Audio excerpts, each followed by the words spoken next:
नमस्कार। उत्तम सर के इस YouTube चैनल पर आप सभी का स्वागत है।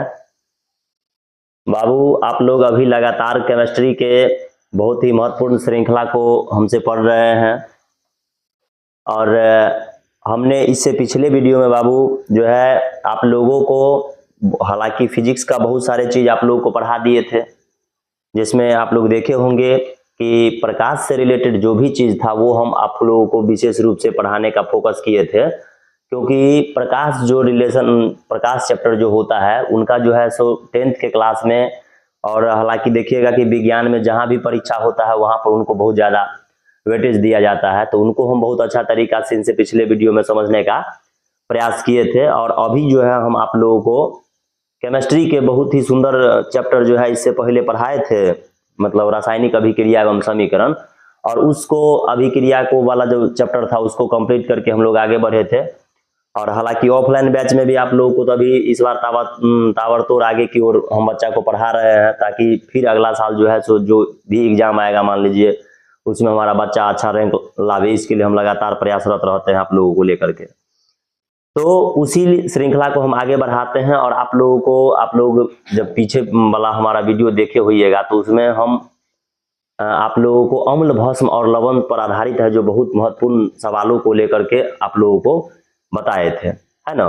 तो आज फिर हम जो है सो आप लोगों को, चूंकि अम्ल, भस्म, लवण जो चैप्टर होता है बाबू वो बहुत लंबा चैप्टर है, कंपटीशन में भी देखिएगा तो इनका अपना एक बहुत ही महत्वपूर्ण स्थान होता है। इनसे ऐसा कोई भी कंपटीशन नहीं हो कि उनमें नहीं रहे, चाहे कोई भी एग्जाम हो जाए, है ना। जनरल कंपटीशन में भी अगर आप ध्यान से देखिएगा तो अम्ल, भस्म, लवण ऐसा लेसन जो है जो नहीं है कि क्वेश्चन उसमें नहीं रहेगा, एग्जामिनर नहीं देगा, ऐसा हो नहीं सकता है। तो बहुत ही इंपॉर्टेंट आप लोगों को सवाल इससे पहले बता दिए थे। आइए आज हम लोग उसी लेसन से, अम्ल, भस्म, लवण से जो है एक बहुत ही सुंदर तरीका से आप लोगों को और समझाने का प्रयास करते हैं, और बहुत ही महत्वपूर्ण सवाल सबको लेके आए हैं।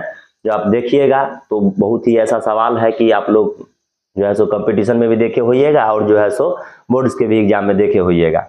तो आज हम लोग अम्ल, भस्म और लवण पर जो है विभिन्न प्रकार के सवाल है उस पर हम लोग चर्चा करेंगे, है ना। आप हमारे इस श्रृंखला को जो है आप लोग कंपटीशन दृष्टिकोण से भी जोड़ करके देख सकते हैं। आइए हम लोग आज विभिन्न प्रकार के सवाल को आप लोगों को लेकर के सामने उपस्थित हैं, और इसमें आप लोग देखिएगा तो अम्ल और भस्म जो लवण हो उनका बेसिक जानकारी अगर आप लोगों को है तो आप ये इनको समझ सकते हैं। और हम सवालों को इतनी सुगमता से बताते हैं कि बच्चा को कभी भी दिक्कत ना हो, वो एकदम हम विद्यार्थी के रूप में समझिए बन करके समझाते हैं कि भाई बच्चा जो भी कमजोर से कमजोर हो उनको भी क्या हो, समझने में दिक्कत नहीं हो। आइए हमारा इससे जो पहले वाला अम्ल, भस्म का, लवण का जो बाबू बता दिए थे आप लोग को क्वेश्चन, जो श्रृंखला था उसमें 30 क्वेश्चन हो चुका था। तो आज हम लोग कितना से समझने का प्रयास करेंगे? 31 से समझने का प्रयास करेंगे। आइए हमारा आज का जो पहला क्वेश्चन है कि निम्नलिखित में कौन सही है। मतलब आप लोग ध्यान से देखिए, यहाँ पर 4 सूत्र लिखा गया है और 4 सूत्र है से सही कौन है इसमें। तो बाबू ये बड़ा ही इंपॉर्टेंट है कि अब इसमें हमको कैसे भाई पता लगेगा कि कौन सही है कि कौन गलत है ना। कौन इसमें सही है कि कौन गलत है, इसको कैसे पता लगेगा। तो ये आप लोग जो एक देख रहे हैं, ये जो सब बना हुआ है, ये आपको तभी बनेगा जब आप एक चीज जो है सो खावर सोडा का, आपको खावर सोडा, अगर इसका सूत्र आप लोगों को मालूम होगा तभी ये सवाल आपसे बनेगा बाबू। रसायन विज्ञान तो यही के लिए बाबू बदनामे है कि उसमें ज्यादा देखिएगा तो संकेत सूत्र और इसका जो है सो काफी उपयोग होते रहता है ना। तो आइए, कोई दिक्कत नहीं है। खावर सोडा बाबू, खाने वाला सोडा जो होता है इसका सूत्र होता है आपका खाने वाला सोडा नहीं बाबू, खाने वाला सोडा का तो हो जाता है NaHCO3। तो ये तो यहाँ नहीं है, खाने वाला सोडा का नहीं है, ये है कौन सा सोडा? ये धोबिया सोडा का है। इसको जरा हम लोग धोबिया सोडा, ये खाने वाला सोडा पर नहीं है। ये देखिए, अगर आपका इसका ये सवाल तभी बनेगा जब आप इस सोडा का, धोबिया सोडा का आपको सूत्र मालूम होगा। धोने वाला सोडा, कौन सा सोडा? धोबिया सोडा। जरा गौर कीजिएगा बाबू, धोबिया सोडा का सूत्र होता है Na2CO3 इंटू 10H2O, है ना। Na2CO3 into 10H2O। ये इतना ज्यादा सूत्र इंपॉर्टेंट है कि आप देखिएगा तो बहुत जगह ये पूछा जाता है ना। तो यही बस इस सवाल को पूछा गया कि निम्नलिखित में कौन सही है। तो धोबिया सोडा का जो सूत्र होता है बाबू, धोबिया सोडा के सूत्र में जो जल के अणु होते हैं वो उनकी संख्या 10 होती है। है ना। तो इनका बिल्कुल राइट आंसर कौन हो जाएगा, ये हो जाएगा Na2CO3 into 10H2O, 5H2O, 7H2O, 2H2O, ये सब नहीं होगा, है ना। तो इनका अगर आप लोगों से पूछा जाएगा कि धोबिया सोडा का सूत्र बताइए क्या होता है, तो Na2CO3 इंटू 10H2O, धोने वाला सोडा, इसको 5-6 नाम से बाबू जाना जाता है ना। आप इसको धोने वाला सोडा कह दीजिए, धोबिया सोडा कह दीजिए, वॉशिंग सोडा कह दीजिए, वॉशिंग पाउडर कह दीजिए, है ना। तो ये सारा का सारा सूत्र इसी का होता है। तो ये आप लोग बिल्कुल याद रखिएगा। इसको हम लोग अगर देखेंगे तो Na माने सोडियम, और सोडियम कार्बोनेट, तो जल योजित सोडियम कार्बोनेट भी आप इसको कह सकते हैं। समझे कि नहीं समझे। धोने वाला सोडा का तो बहुत सारा उपयोग भी है बाबू, वो अपने दैनिक जीवन में धोने वाला सोडा का तो काफी उपयोग करते हैं, कपड़ा धोने में, है ना। तो ये इसका सबसे ज्यादा इंपॉर्टेंट वही होता है। तो याद रखिएगा Na2CO3 इंटू इसमें क्या होता है, 10H2O होता है, पानी 10H2O होता है ना। जब इसको हम कैसे याद करते हैं, तो मान लीजिए कि देखिएगा ठंडा के टाइम में हम लोग का कपड़ा बहुत ज्यादा गंदा होता है, तो बहुत ज्यादा गंदा हो जाता है, तो हम लोग को 10 डोल पानी से उसको देखिएगा साफ करना पड़ता है। तो 10 पानी याद रखिएगा, 10H2O हमको याद रखना है कि Na2CO3 इंटू क्या हो जाएगा, 10H2O हो जाएगा। आइए अगला प्रश्न को हम लोग देखते हैं। बेकिंग सोडा, यस, अभी जस्ट हम अभी आप लोग को बात किए थे कि खावर सोडा, है ना, खावर सोडा, जरा गौर कीजिए बाबू, खावर सोडा का सोना सब सूत्र होता है NaHCO3, है ना। इसका भी बाबू 6 गो नाम होता है। बिहार बोर्ड कभी कभी खावर सोडा कह देगा, कभी बेकिंग सोडा कह देगा, बेकिंग पाउडर कह देगा, है ना। इसको ध्यान से देखिए, Na माने सोडियम, H माने हाइड्रोजन, और CO3 माने कार्बोनेट। तो आप इसको सोडियम हाइड्रोजन कार्बोनेट भी कह सकते हैं, सोडियम हाइड्रोजन कार्बोनेट, है ना। और आप ध्यान से देखिएगा तो इसको ना बाबू, जब भी बीच में अगर H आ जाता है, जब भी क्या आता है बीच में H आ जाता है, तो उसको हम लोग बाई भी कह देते हैं। तो सोडियम हाइड्रोजन कार्बोनेट या सोडियम बाई कार्बोनेट कहिए, तो ये सारा का सारा इसी का नाम हो जाएगा, है ना। तो देखिए इसका कितना नाम हो गया, बेकिंग सोडा। बाबू इसका बेकिंग सोडा का है नाम पड़ा, है ना। आप जानते हैं इसका बेकिंग सोडा इसलिए नाम पड़ा है कि ये एक ऐसा यौगिक है बाबू कि बेकरी उद्योग में, यहाँ पर पाव रोटी, केक, बिस्कुट ये सब बनता है, वहां पर इसका बहुत ज्यादा उपयोग होता है इस चीज का, इसका समझिए। इस जो बेकिंग पाउडर है इसका बहुत ज्यादा यूज होता है। कहाँ पर देखिएगा, केक और पाव रोटी सब जो होता है स्पंजी होता है, से का है, इसी के कारण होता है। तो बेकिंग सोडा का सूत्र अगर आप लोगों से पूछा जाएगा कौन होगा, तो NaHCO3 हो जाएगा। समझ रहे हैं कि नहीं बाबू। हाँ, आइए अगला सवाल, सोडा एस किसको कहते हैं बाबू, तो सोडा एस कहते हैं सोडियम कार्बोनेट को, Na2CO3, Na2CO3, इसी को हम लोग सोडा एस कहते हैं। अब भाई इसका एस का माने क्या हुआ, सोडा एस का माने क्या हुआ, तो एगो होता है धोने वाला सोडा, धोवन सोडा। कौन सा सोडा होता है बाबू, धोवन सोडा। अभी जस्ट आप लोग इसका सूत्र पढ़े हैं, Na2, इसका जस्ट अभी आप लोग सूत्र पढ़े हैं, Na2 क्या चीज, Na2CO3 इंटू 10H2O, पढ़े हैं कि नहीं। इसमें क्या करा है, सोडा एस माने हुआ होता है राख। तो राख जब होगा तब बाबू कोई भी चीज जब गर्म होता है तो उसका पानी खत्म हो जाता है, तो जो बच जाता है उसी को हम लोग कहते हैं सोडा एस। Na2CO3 को क्या कहा जाएगा बोलिए, सोडा एस कहा जाएगा। समझे कि नहीं समझे। आप लोग इसको बिल्कुल ध्यान में रखना है कि सोडियम कार्बोनेट को हम लोग क्या कहेंगे, सोडा एस कहेंगे। इसको धोवन सोडा से ही जो है सो ये निर्मित होता है। समझे कि नहीं। आइए हम लोग अगला प्रश्न को देखते हैं बाबू, 36 नंबर, 34 होगा क्या। निम्नांकित में कौन विजातीय यौगिक है। विजातीय मतलब क्या कि दो, जैसे 4 ऑप्शन है, तो 4 ऑप्शन में 3 जो है सो समान होगा। देखिए बाबू, चूना पत्थर का आप लोग सूत्र जानते होइएगा कि CaCO3 होता है ना। प्लास्टर ऑफ पेरिस का सूत्र क्या होता है जानते हैं, प्लास्टर ऑफ पेरिस का सूत्र होता है CaSO4 into half H2O, CaSO4 into half H2O, है ना। संगमरमर का भी सूत्र होता है बाबू सब CaCO3, और खड़िया का भी सूत्र होता है CaCO3। तो अब आप अपने देख सकते हैं कि कौन विजातीय है से। विजातीय का मतलब क्या, जैसे मान लीजिए हमारे गांव में आसपास में मान लीजिए कि सब आदमी मतलब एक जाति का है, एगो अलग जाति, तो वो विजातीय हो जाएगा, विजातीय हो जाएगा। तो इसमें आप लोग देखिए कौन विजातीय हो जाएगा, प्लास्टर ऑफ पेरिस विजातीय हो जाएगा, क्योंकि ये सब तो एक ही ग्रुप के हो गए। कौन, चूना पत्थर, संगमरमर, खड़िया। समझ रहे हैं कि नहीं। काफी मच्छर की संख्या बहुत ज्यादा हो गया बाबू। आइए हम लोग अगला प्रश्न को देखते हैं। अगला हमारा सवाल है कि शल्य चिकित्सा में, शल्य चिकित्सा पहले आप लोग समझते हैं, शल्य चिकित्सा का मतलब है क्या, हड्डी उड्डी टूट फूट गया, इसको हम लोग शल्य चिकित्सा कहते हैं, है ना। तो शल्य चिकित्सा में जो है टूटी हुई हड्डियों को, किस हड्डी को, टूटी हुई हड्डी को जोड़ने के लिए प्रयुक्त होने वाला रासायनिक पदार्थ क्या, देखिए टूटी हुई हड्डी है, हड्डी टूट जाता है तो डॉक्टर साहब क्या करता है, उसको ये एकदम लेप पहले बनाता है, किसका, प्लास्टर ऑफ पेरिस का। किस चीज का, प्लास्टर ऑफ पेरिस का पहले लेप बनाएगा, और उस लेप से क्या करता है कि इसको जहां पर मान लीजिए हाथ टूट गया तो हाथ या पैर टूट जाता है तो पैर को क्या करता है, उसको सही कर देता है। भाई ये वो मच्छर देखिए बराबर मुंह पर आ रहा है। Plaster of Paris, plaster of Paris का उपयोग हो जाता है किसमें, ये जो है टूटी हुई हड्डी को जोड़ने के लिए। बहुत ही उपयोगी बाबू चीज होता है।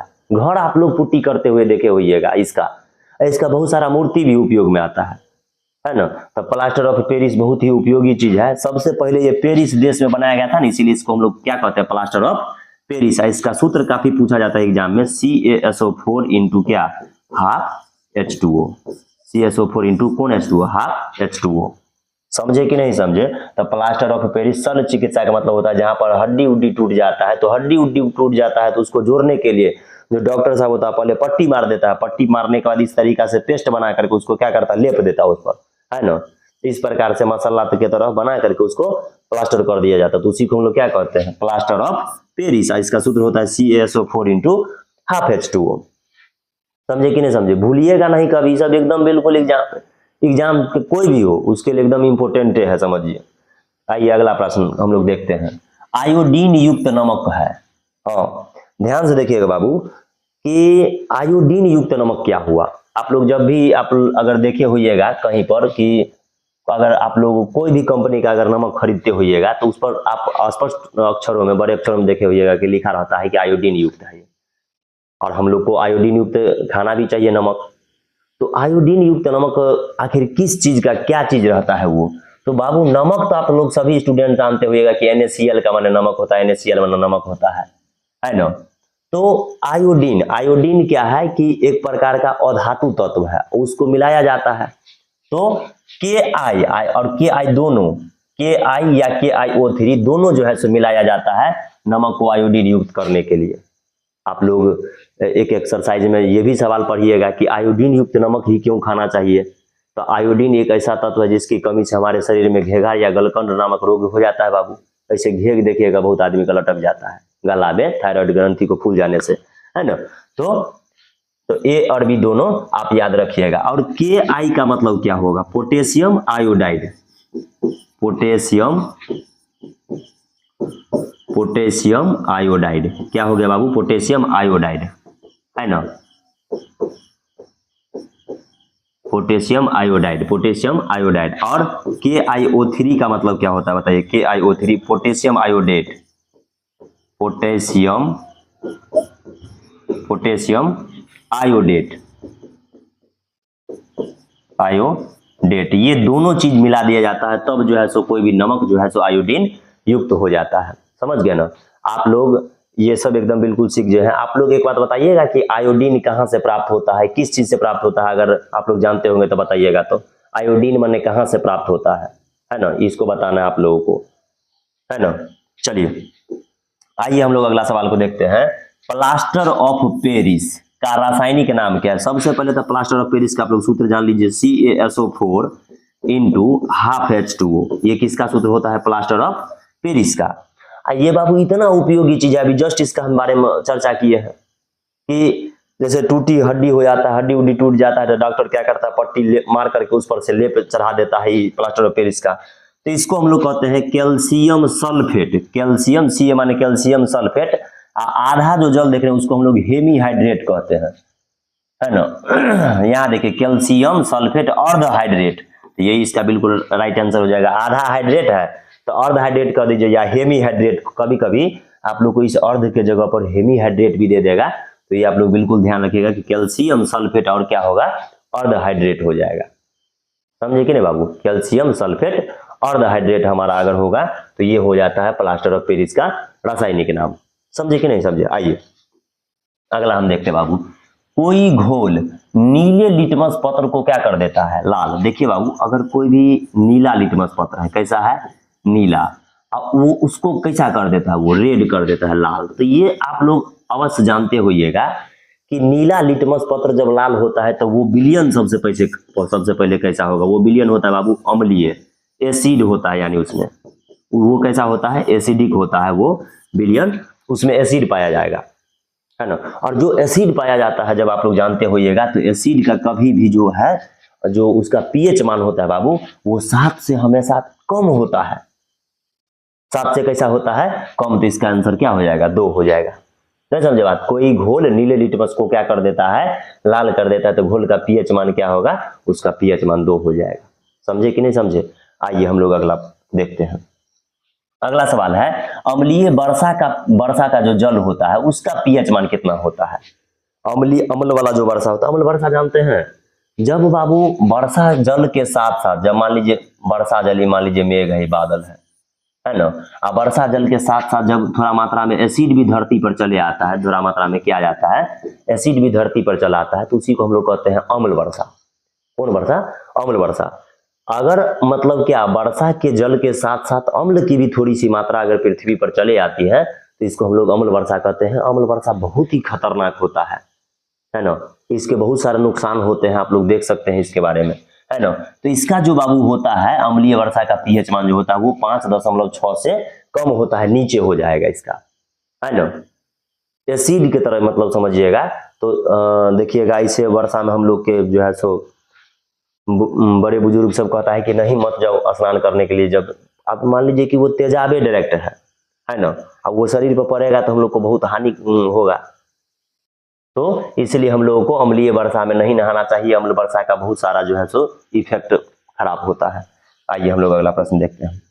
अगला सवाल है कि सिरका में कौन सा अम्ल पाया जाता है बाबू। सिरका में जानते हैं कौन सा अम्ल होता है, तो सिरका में तो ठीक से है एसिटिक अम्ल सिरका में, है ना, CH3COOH को हम लोग कहते हैं कौन सा अम्ल, एसिटिक अम्ल। और ये पाया जाता है किसमें, सिरका में। सिरका जानते हैं बाबू, कोई भी फल ले लीजिए और उसके रस को जब हम लोग बहुत देर तक अति कर देते, खट्टापन उसमें ला देते, उसी को सिरका कहते हैं, है ना। अचार इस सब चीज में इसका उपयोग किया जाता है सिरका। तो सिरका में कौन सा अम्ल रहता है, एसिटिक अम्ल रहता है सिरका में। अब पेट में बाबू कौन सा अम्ल, हाइड्रोक्लोरिक अम्ल। पेट हमारा जो आमाशय होता है, जिसमें भोजन पचाने का काम करता है, देखिएगा 8-9 बजे के करीब हम लोग को रोज भूख लग जाता है। कैसे, क्यों, क्योंकि हमारे पेट में जो है एक प्रकार का एसिड निकल आता है, एसिड का स्राव हो जाता है। तो ये रखिएगा। फॉर्मिक अम्ल कहाँ पाया जाता है, चींटी मधुमक्खी आर के डंक में पाया जाता है फॉर्मिक एसिड।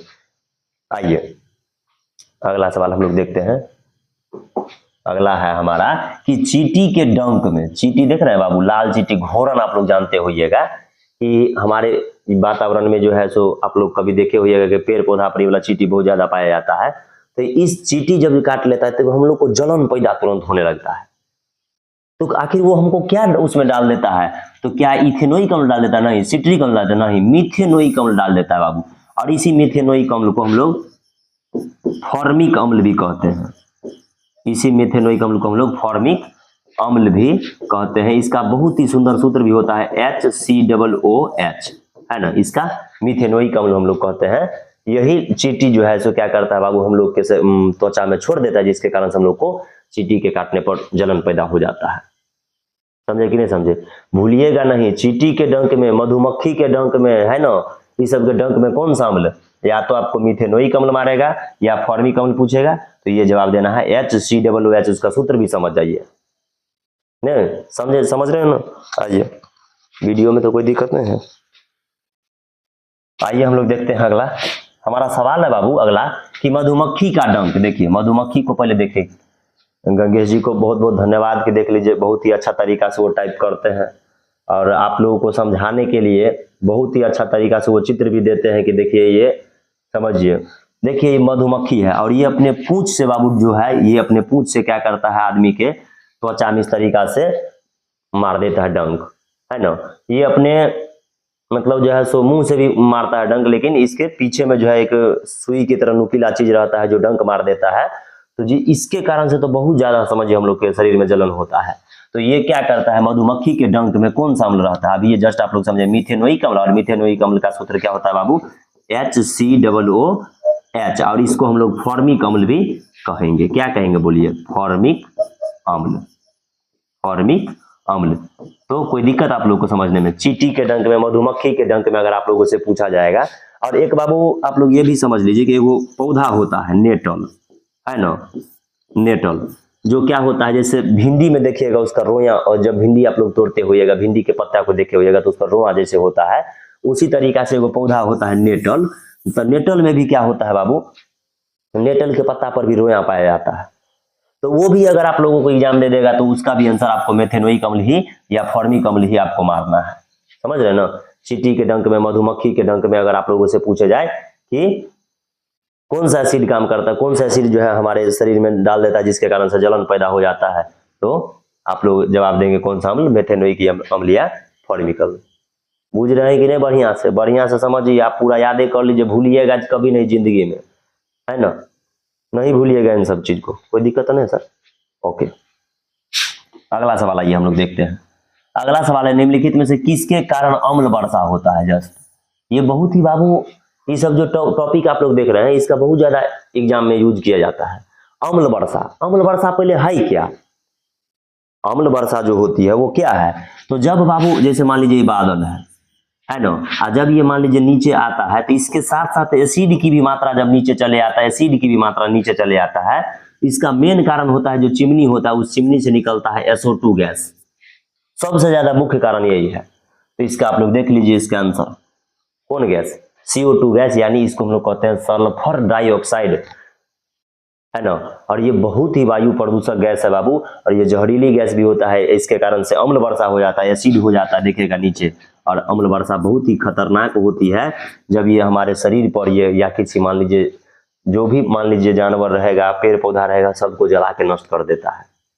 अम्ल वर्षा बहुत ही खतरनाक चीज होती है, ये एक प्राकृतिक आपदा है। और मनुष्य के कारण समझिए, ये जब चिमनी हम लोग चलाते हैं या बहुत बड़ा फैक्ट्री उद्योग चलता है, बाइक मोटरसाइकिल बस चलाते हैं, उनसे जो धुआं निकलती है सल्फर डाइऑक्साइड, तो उसी से कौन सा वर्षा होता है? एसिड रेन होता है, अम्ल वर्षा। समझ गए? तो इन सब चीज को भूलिएगा नहीं। आइए अगला देखते हैं। अगला हमारा सवाल है बाबू कि टूथपेस्ट कैसा आखिर होता है? ये किस तरीका का होगा बताइए? अम्लीय होगा कि क्षारीय होगा कि भास्मिक, कैसा, मतलब ये कैसा उदासीन होगा? तो जरा देखिए कि टूथपेस्ट के बारे में जो बताया गया है, टूथपेस्ट आप लोग जानते होंगे बाबू कि हमारा जो मुंह है बाबू, इसमें हमेशा लार बनते रहता है, और ये हमेशा पूरा हमारा मुंह जो है अम्लीय रहता है। अम्ल इसमें हमेशा, अम्ल की भी मात्रा जो है सो रहता है। तो इस अम्ल को हम लोग क्या चीज डालेंगे तो इसमें जो है हमारा एकदम बिल्कुल जो है सो सही रहेगा और हमारा मुंह पूरा फ्रेश रहेगा? तो इसमें डाला जाता है क्षारकीय चीज, है ना। तो आपसे अगर टूथपेस्ट पूछा जाए कैसा होता है, दंतमंजन जो है सो कैसा होता है, तो कैसा होता है? वो एकदम होता है क्षारकीय, यानी ये स्वाद में तीखा होगा, तीखा, मीठा नहीं होगा। कैसा होगा? तीखा होगा। देखो तो बाबू पहले दंतमंजन आता था, लाल डाबर का दंतमंजन, वो पूरा लाल रहता था, तो बच्चा सब जो है सो दंतमंजन नहीं करता था। वो चूंकि बहुत ज्यादा तीखा या कड़वा होता है, तो क्षारकीय अगर आप लोगों से पूछा जाएगा कि टूथपेस्ट कैसा होता है, तो अम्लीय नहीं जवाब देके बाबू कैसा जवाब देना है? क्षारकीय यानी तीखा या कड़वा होता है। क्यों तीखा या कड़वा होगा? क्योंकि वो अगर हमारा मुंह में रहता है एसिड को हम लोग मान लीजिए किस चीज से, क्षार से उसको उदासीन कर सकते हैं, मुंह हमारा पूरा फ्रेश रहेगा। समझ रहे ना? तो देख लीजिए आप लोग यहाँ पर, तो आपको इसका अथी भी दे दिया गया है, आप लोग सुगंध भी इसका प्राप्त कर सकते हैं, क्या टेस्ट भी। आइए अगला सवाल, अम्लीय विलयन का पीएच मान। अब बाबू 3 बात होता है, जरा ध्यान से देखिएगा, 7 और 7 से कम, 7 से कम और 7 से अधिक। 7 से क्या चीज? अधिक। बाबू सब 7 से अगर कम हो जाए, अगर मान लीजिए कोई ऐसा विलयन है जिसका जो है सो 7 से अगर कम हो जाएगा, तो वो हो जाता है एसिडिक यानी अम्लीय विलयन, वो हो जाता है। 7 से कम कैसा? तो अम्लीय। और 7 पर जब ये रहेगा तो उसको हम लोग कहते हैं उदासीन। क्या कहते हैं बाबू?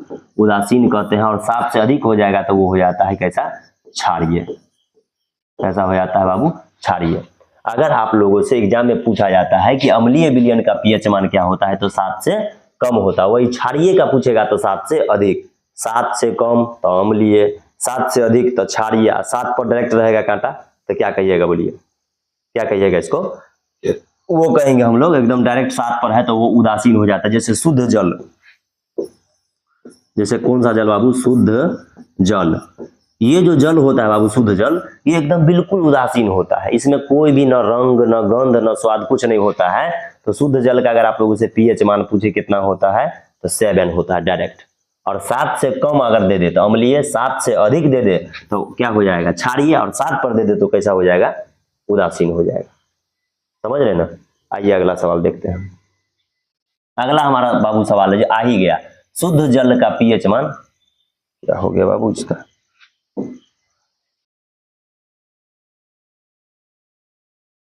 आइए शुद्ध जल का पीएच मान हम लोग देखते हैं। शुद्ध जल का पीएच मान जो है सो, शुद्ध जल का पीएच मान कितना होता है? तो बिल्कुल 7 होता है। शुद्ध जल समझे कि नहीं? शुद्ध जल ऐसा जल होता है बाबू, इसमें अब कोई भी गंध नहीं होगा, है ना? और हाँ, ये जल का समझिए एक बहुत ही अच्छा चीज होता है कि जल में अगर मान लीजिए कोई गंध आ गया या कोई स्वाद आ गया तो वो शुद्ध नहीं होगा, है ना? तो ये भी आप लोग टेस्ट करके समझ सकते हैं। तो शुद्ध जल का अगर पीएच मान आपसे पूछा जाए कितना होता है, तो बिल्कुल 7 होता है। अम्लीय का पूछा जाए 7 से कम, और भास्मिक का पूछा जाएगा तो 7 से अधिक बोलिएगा।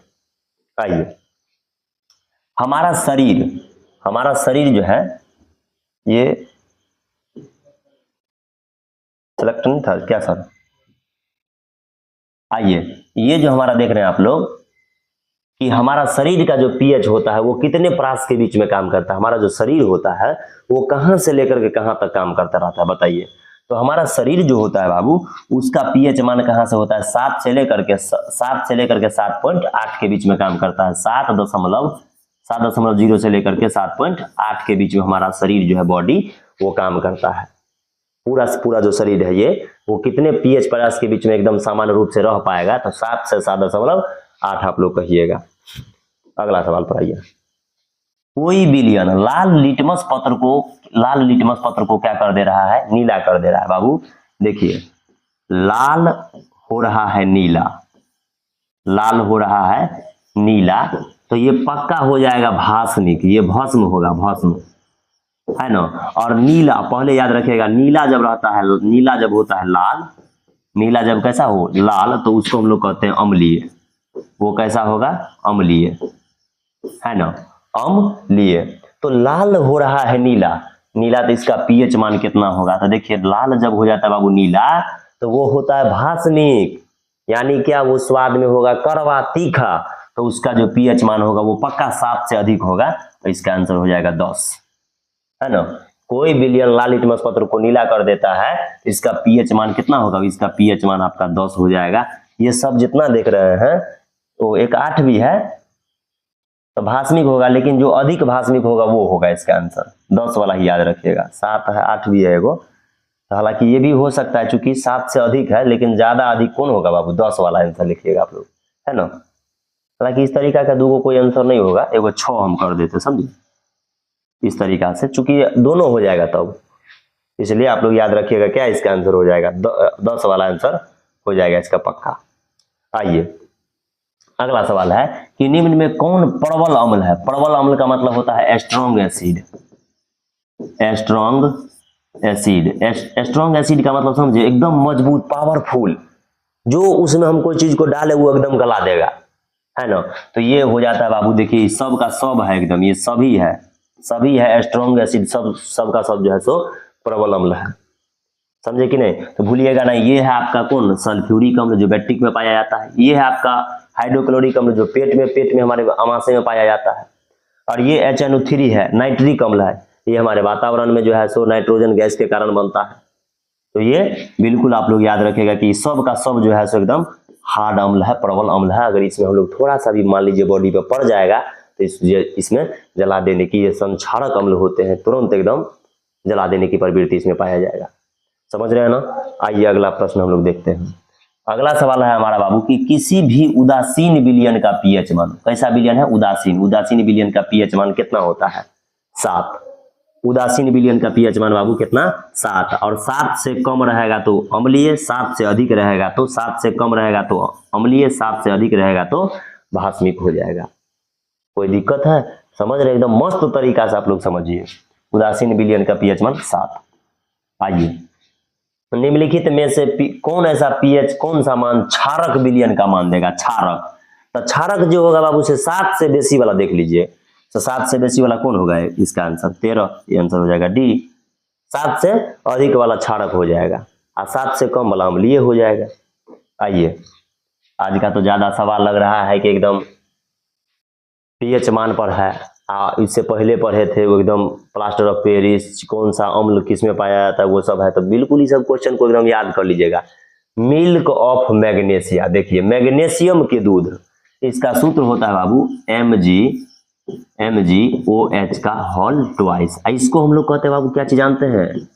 एंटासिड। ये एसिड के एंटी करने वाला है। और ये होता कैसा है? तो ये होता है आपका क्षारीय, है ना। जब हम लोग बहुत मान लीजिए अकच दकच खा लेते हैं, अकच दकच समझे, माने कनी माने पूरियो खा लिए, कनी खीरो खा लिए, कनी तरुओ खा लिए, माने बहुत कुछ खा लिए, तो पेट में हो गया इसे एकदम क्या हो गया?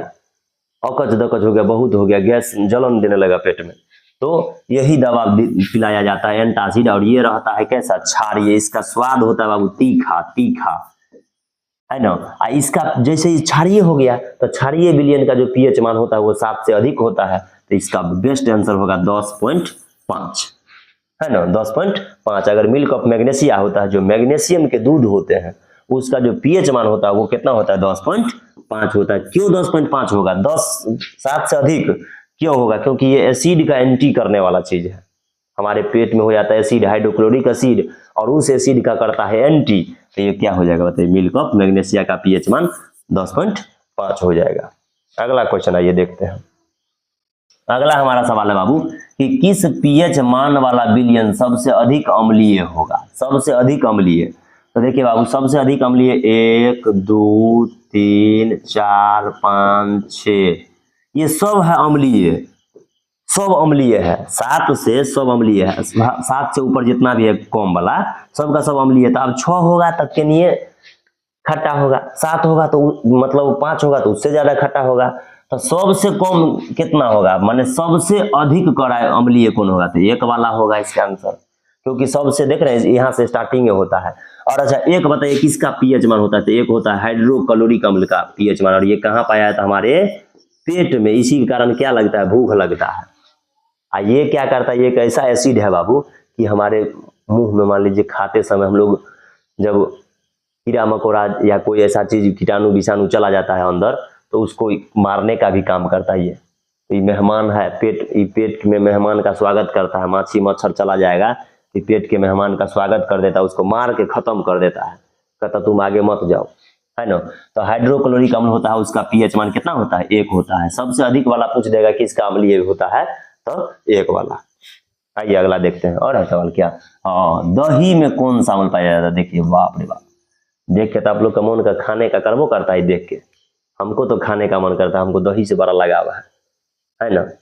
तो अगर आपसे पूछा जाए कि दही में आखिर कौन सा अम्ल पाया जाता है, तो एगो बाबू इसका बहुत मूलभूत कॉन्सेप्ट है, अच्छा है ना, कि जब ये दूध दही से रिलेटेड कोई भी बात अगर आप लोगों से एग्जाम में पूछे दे, दूध चाहे दही से रिलेटेड, तो इसका एक शब्द आता है, वो शब्द आप लोग याद कर लीजिएगा, लैक्टो।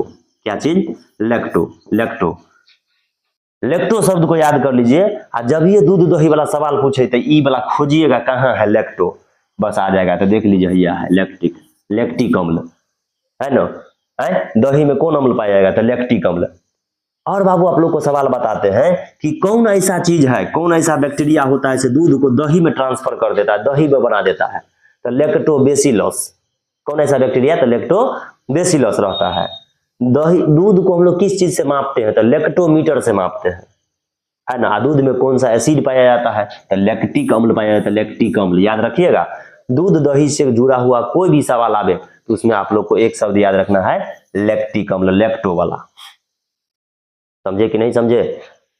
लगता है अब हमारा आज यही लास्ट क्वेश्चन था अम्ल भस्म में। ये 54 जो है सो सवाल आप लोगों को कैसा लगा बताइएगा। हम बहुत ही अच्छा तरीका से बाबू प्रयास करते हैं और हम अपना बेस्ट देने का प्रयास करते हैं, ताकि हमारा जो भी विद्यार्थी है, कमजोर से कमजोर विद्यार्थी है, वो भी सीखने का प्रयास करे और सीख जाए, है ना। और एक बात याद रखिएगा बाबू कि लगातार मेहनत करने वालों को कभी हार नहीं होता है ना। तो इसलिए जम करके तैयारी करते रहिए। और हमारा ये वीडियो आप लोग को कैसा लगा आप लोग हमको बताने का प्रयास कीजिएगा, ताकि आप हमको और प्रेरणा मिलते रहेगा और हम आप लोगों के लिए और वीडियो इसी तरीक़ा से बनाते रहेंगे। ठीक है, नमस्कार, धन्यवाद। फिर हम लोग मिलते हैं अगले वीडियो में।